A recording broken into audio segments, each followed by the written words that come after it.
Buried deep beneath the busy streets of Edinburgh lies a hidden city with a dark and tragic past. And it seems some residents aren't so keen to leave. Come and sit with me as we explore the history and the eerie encounters of one of Edinburgh's most haunted locations.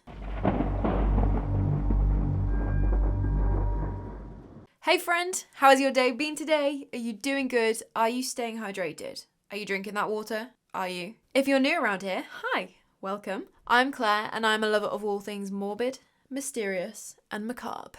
I have spent hours and hours absolutely enthralled in ghost hunting TV shows and paranormal YouTube channels. But you know what I love more than night vision footage and Class A EVPs? I want to know the history behind a haunted house, the origins of urban legends, like where did they all come from? And the real, raw, personal ghost stories that people have experienced firsthand. So that is what we are going to do. Every week we sit down and swap ghost stories like a good old sleepover. So if that's your scene, I would highly recommend that you subscribe so that you never miss one of our chats. Like I would hate for you to miss this. Like this is me and you sitting down. When I come across excellent sources, I will always recommend them. There is no gatekeeping here, so if I don't talk about my sources, it's just because I have forgotten and I'm just bad at doing that. So the first source that I used for this episode was The Town Below the Ground by Jan Andrew Henderson. It was absolutely fantastic. It was a brilliant book. It really went into depth into like the whole history of Edinburgh, and I will definitely be using the book again when I come to talk about the Edinburgh Vaults, because spoiler alert, that is also an episode that is coming up very soon.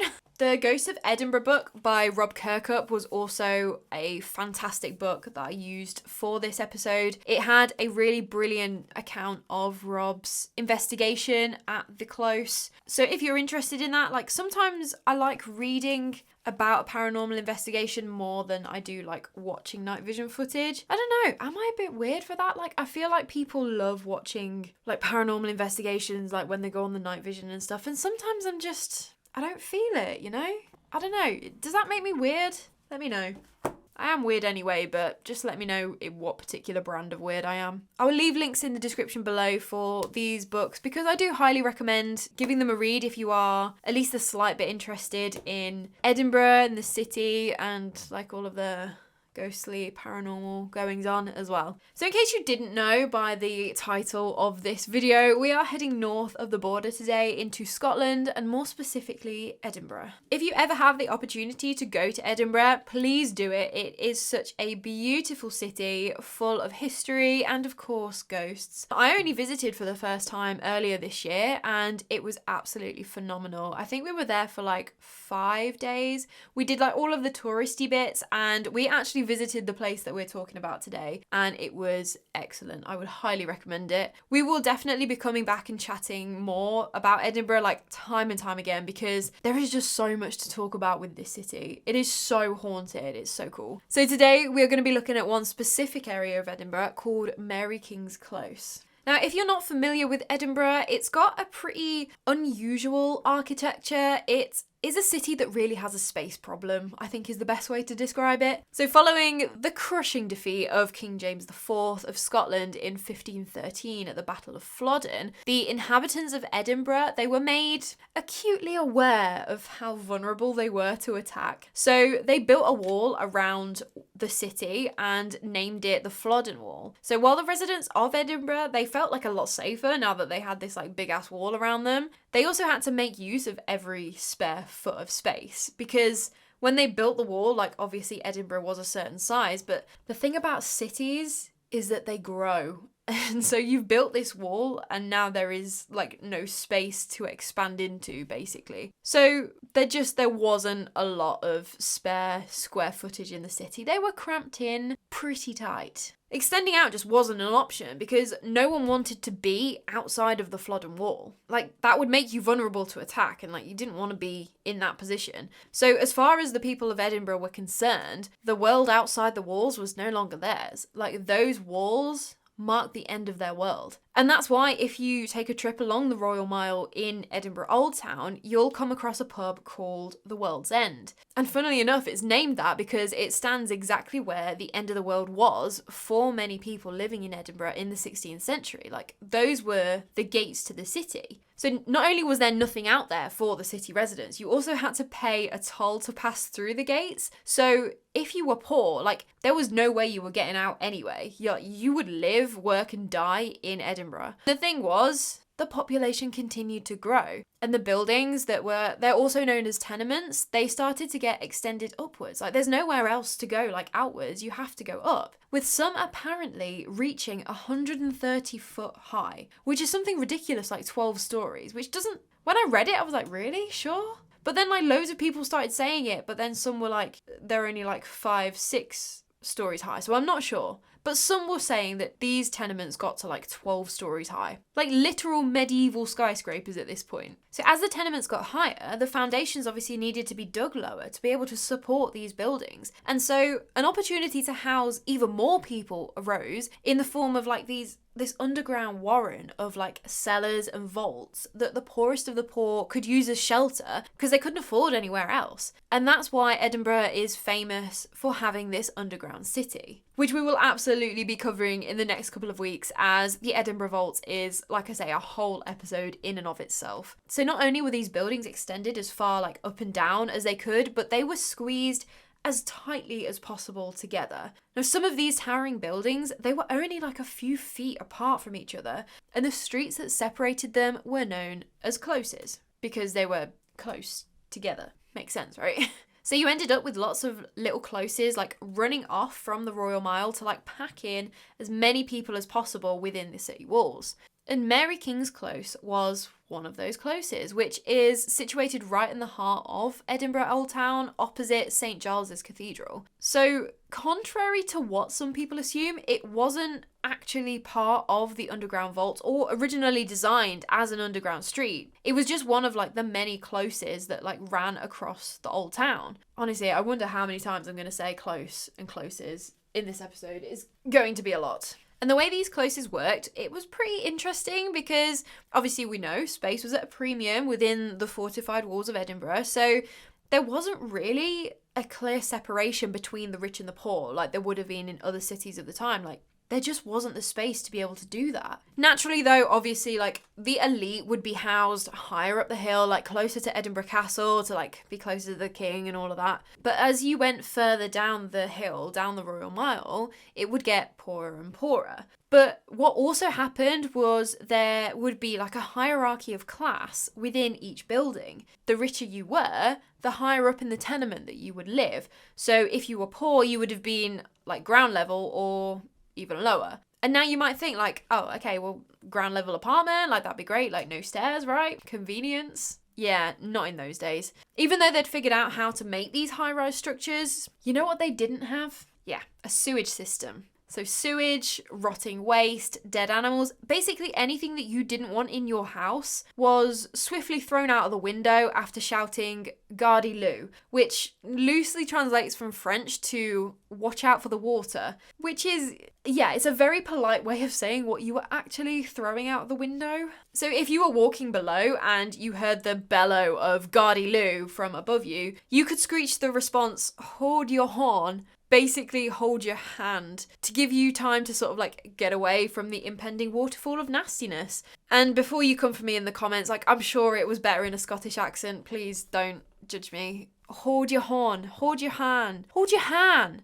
Is that it? I don't know. Please feel free to shout at me, I guess. And so the higher up the hill you were, the more tolerable the streets were. But if you were to go further down the hill, away from the castle, and then down into any of the closes, like, yeah, it was unbearable. Like, you could pretty much expect to be ankle deep in festering raw sewage, amongst other things that probably don't even bear thinking about. Like, don't think about what you're stepping in. As you can imagine, with that many people living, working, and dying in such close quarters, surrounded by this blanket of bacteria-infested waste, yeah, disease was quite common in the closes. And this, unfortunately, is the reason that Mary King's Close stands out amongst the many other closes in the city. So just a bit on Mary King's Close itself. Like, obviously, closes in Edinburgh were usually named after like a notable resident or a trade that was commonly found on that close. So Mary King's Close was named after a woman called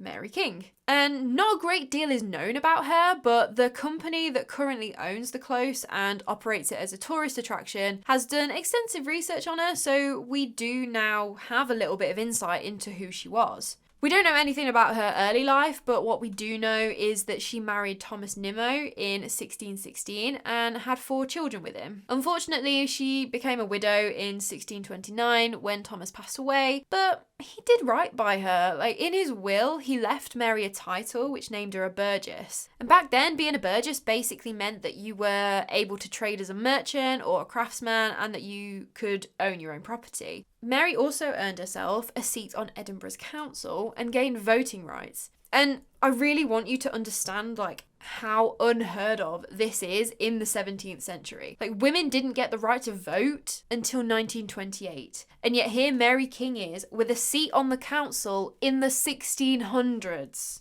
Like, what an amazing woman. As a merchant, she moved onto the close that would later be named after her, but back then it was called Alexander King's Close, who was a prominent lawyer in the city. And even though they have the same surnames, there is no evidence suggesting that they were related at all. Like, some say that Alexander King was her father, but apparently that's not the case. So Mary purchased 2 properties on the close where she sold clothes and fabric, and she worked hard to support her family. So I think it's only fair. Like, she enjoyed herself too. Like, she was known to enjoy the finer things, like imported ceramics and fine wine. I mean, fair play. Like, she deserves it. Little trailblazer.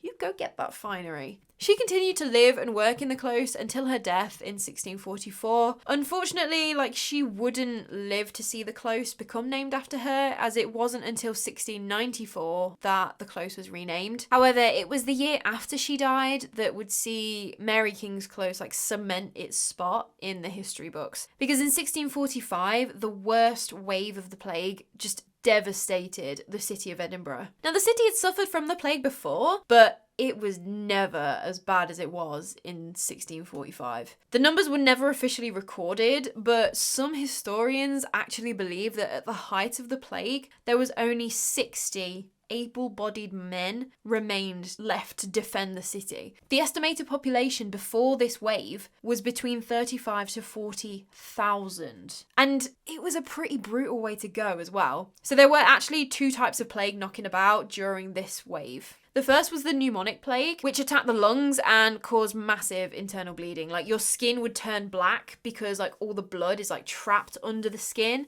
So like a bruise, but, like, obviously way worse. Hence the name, the Black Death, because you turn black. And if you caught pneumonic plague, like, it was game over. 100% mortality rate, usually within 24 hours. If you were lucky, you would catch the standard issue bubonic plague instead. For the first couple of days, you would probably have a high fever. After that, you'd have like a splitting headache, chills, and absolutely agonizing muscle cramps. The lymph nodes in like your neck, your thighs and groin and your armpits as well would like swell into like these painful pus-filled buboes. And if these buboes burst, all of the bacteria that was like in those lymph nodes would spread the infection to other parts of your body and to other people as well, like if they came in contact with your goo, as well as obviously increasing your risk of secondary infection with these like massive open wounds. As remember, 17th century Edinburgh is not a clean place. You'd have a better chance if you caught the bubonic plague though, with mortality rates around 50 to 70%, so you'd be miserable, but you'd be happy about it.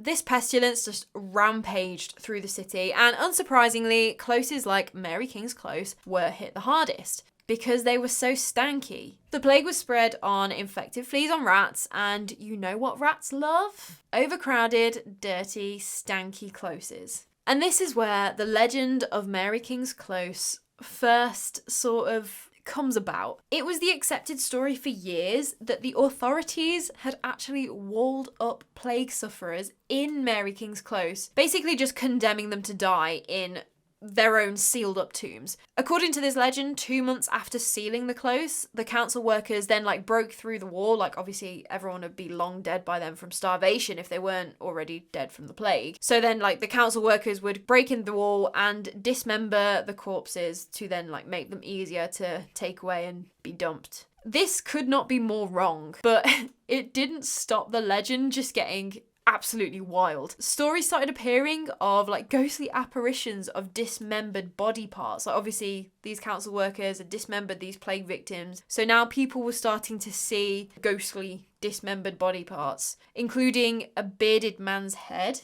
just floating past a window in the close. But like we know now, this is based on an entirely untrue story, so I think it's likely completely fabricated to just continue to embellish the story. In reality, the authorities actually did everything they could to look after the sick. Like, they even employed a plague doctor called Dr. George Ray, and he would visit the houses and tend to the sick and see, like, if they needed anything. And he would also lance and cauterize the buboes. So obviously, like, if you're lancing the buboes to, like, let all of the goo out, you're letting the pressure out, because if it ruptures outwards, it's also rupturing inwards and spreading the infection. And then when he cauterized them, he's obviously then removing the risk of infection from the lancing. So they did know what they were doing. Like, they had some sort of idea what they were doing back then. Like, they did good things. Dr. Ray would have been one of those people that wore the terrifying bird-like, like, plague doctor masks with the beak stuffed with, like, sweet-smelling herbs that would protect the good doctor from the bad smells, which back then is how they thought the plague spread. So they got some things right and some things not so right. The mask was designed to resemble the raven, as they were thought to be, like, holy creatures that, again, would, like, help ward off evil. So, like, you're getting rid of the bad smells and the evil spirits. It's a 2-in-1 deal. It's great. In reality, it was the fact that Dr. Ray was dressed head to toe in leather. There was no exposed skin, like all gloves and everything. That's what kept him safe, as then the infected fleas wouldn't be able to bite him. So while it was a miserable and terrifying time in Edinburgh's history, there's no record of the council knowingly walling up their city residents to die.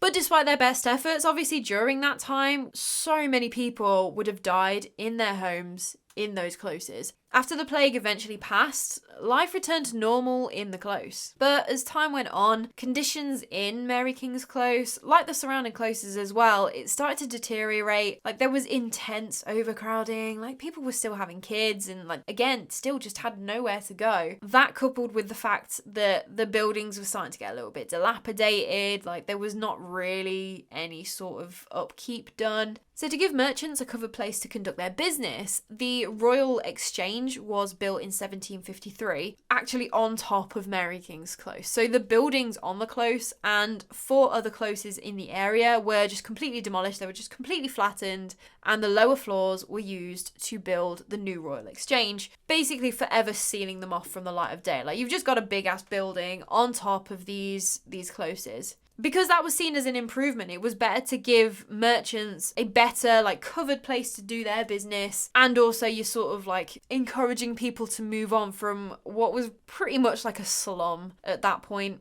The thing is, though, that didn't stop people from living and working in Mary King's Close, like, even with the Royal Exchange above it. The last person to move out was Andrew Chesney, a sawmaker, and he was the son of David and Janet Chesney. Before he moved, he was very proud of his home because it was actually the first home in Edinburgh that had indoor plumbing. Like, I know, like, it's just one of these closes, like, down off the Royal Mile. Like, it's not even like a posh house or anything, but that's the first house in Edinburgh to have indoor plumbing. Pretty crazy. He would sit on his thunderbox, which is what he called the toilet, with the front door open, and he would wave at people as they walked past while he was pooping, just to show off that he was pooping in his house. Because he could, and not because he was, like, just shitting on the floor or something. But his house still wasn't a great place to live, though, as his mother, Janet, had died of bronchitis in the home in 1882, most likely due to the wallpaper in their hallway containing arsenic, which they had used to stop the mildew,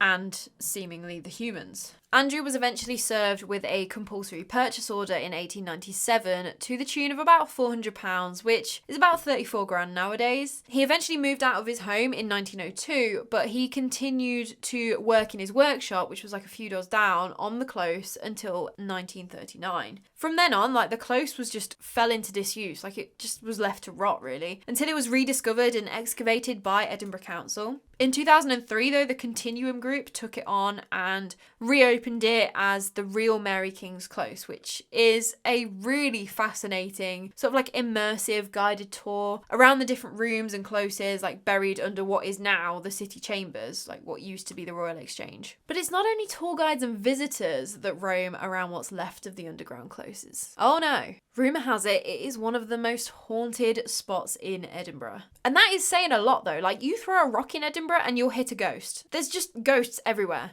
So sealed within the underground buildings lies a brilliantly preserved 17th century house, complete with like horsehair in the plaster and wallpaper made out of like block printing. Like, you know at school when you'd like paint a potato and like print the pattern? Yeah, that's what the poor used in the 1600s. That's what they would do for wallpaper back then. In 1992, a renowned Japanese psychic, Aiko Gibo, was visiting Mary King's Close with a film crew who were making a documentary on haunted places in the UK. She was like walking around and she hadn't really picked up on anything until she entered this house, and she flat out refused to enter the back room, saying that there was a child right beside her whose little hand was clutching her trouser leg. She went on to say that the child had been separated from her parents and that she just wanted to go home and see her family. When Aiko eventually worked up to crossing the threshold, she made contact with the spirit of an 8-year-old girl named Annie near the fireplace. And she said that Annie had contracted the plague and that her parents had sealed her in that back room to quarantine her from the rest of the family, hoping that obviously she would recover and she could come out. But she died,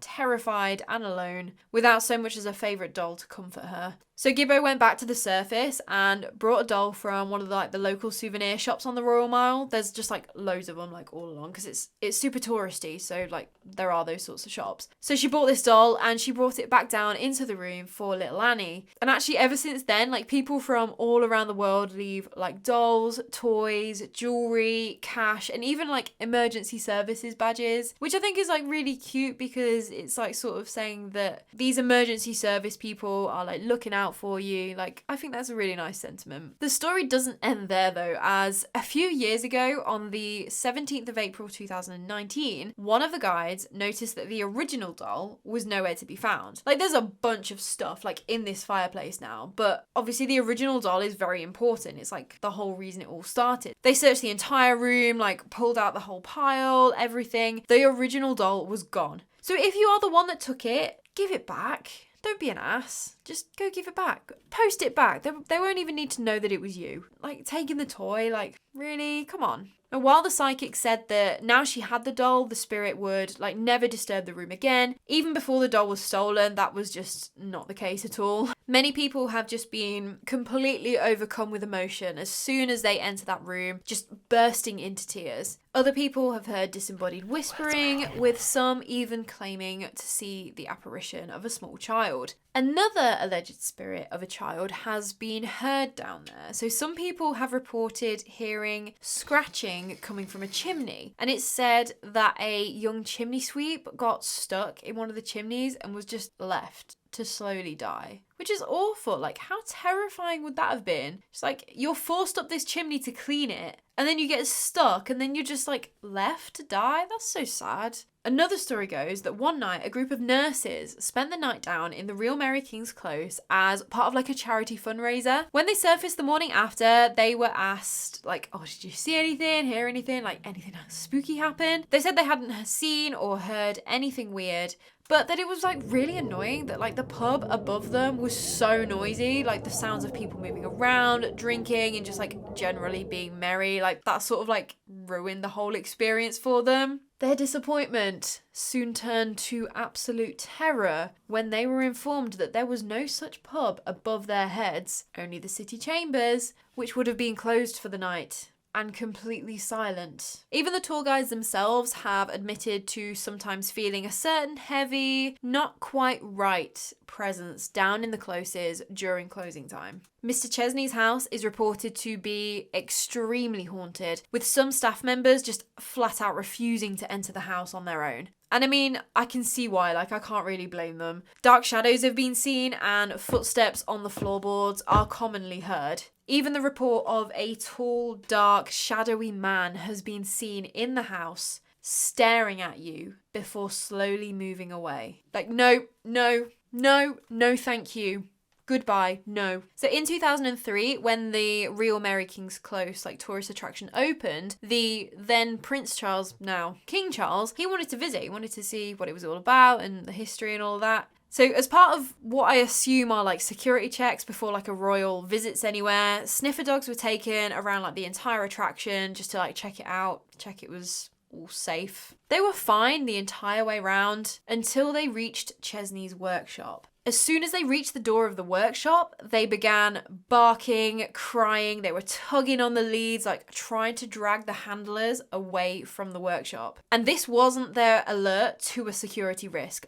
These dogs were visibly scared by something going on in Chesney's workshop. Terrifying. There have been so many reports of strange feelings, echoing footsteps, and shadowy figures down there that I'm really not surprised that so many people believe that the real Mary King's Close is one of the most haunted places in Edinburgh. So while the living may have long moved out of the streets underneath the city chambers, they appear to be far from deserted. But what do you think? Have you ever visited the real Mary King's Close, or did you even venture down before it became the attraction that it is now? As I know that some people were actually allowed down there on their own before it was the whole museum thing, before 2003. If you did you ever experience anything spooky while you were down there? Please let me know your thoughts down below. I absolutely love reading other people's ghosty experiences. If it was even in Mary King's Close, if it was somewhere else in Edinburgh, tell me all of the things. When we visited earlier in the year, I didn't really experience anything to make me say with 100% certainty that yes, this place is haunted, but I do remember that it was quite sad in Annie's room, but I think that was probably more to do with the actual story. Poor kid, being left to die alone. That's so sad. I feel the Sawmaker's workshop, that definitely had a vibe to it when we entered. It was before the guide had told us anything about it, and it wasn't it was dimly lit or small or anything. Obviously it's still underground, but the walls are whitewashed, it's pretty well lit, so there was no reason that for it to feel weird, but it just didn't feel right. But again, that's just quite subjective. So, and there were saw blades hanging from the ceiling, which I guess could make anyone feel slightly uneasy. Other than that, we didn't really experience anything, but I would highly recommend anyone visiting Edinburgh give the real Mary King's Close a go, because it is just interesting anyway. Aside from all of the paranormal bits, it's definitely worth it. Anyway, please let me know your thoughts down below in the comments, and if you enjoyed this story, I would be so unbelievably grateful if you would hit the like button for me, and I would love to see you back here for another story sometime. So maybe, I don't know, if you fancy it, might help you remind yourself if you want to subscribe. That's cool with me. But that is all from me today. I cannot wait to chat with you more tomorrow. So until next time, sleep safe. Oh god, so embarrassing. I hope this channel just isn't a whole bunch of me just being cringe. Am I cringy to be this into history and I don't know. Oh no. Is this imposter syndrome? I think it is. Oh, anyway.